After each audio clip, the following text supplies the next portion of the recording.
House Democrats have voted to pass President Joe Biden's sweeping $1.9 trillion spending plan.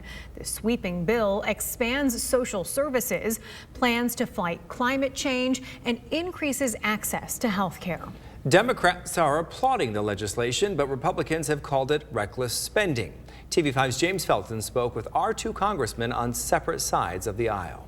This is a big moment. U.S. Representative Dan Kildee, a Democrat, talking about the passage of the Build Back Better bill in the House of Representatives this morning. For people in mid-Michigan, this means their costs are going to go down.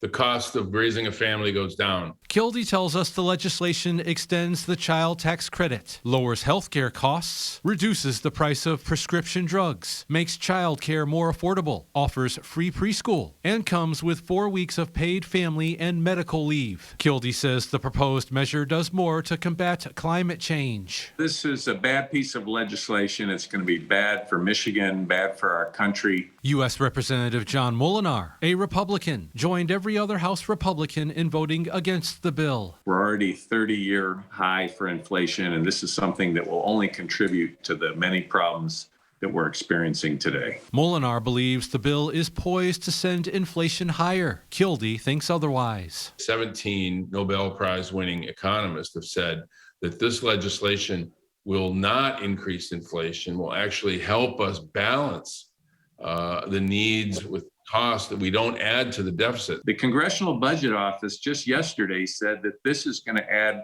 $368 billion to the debt.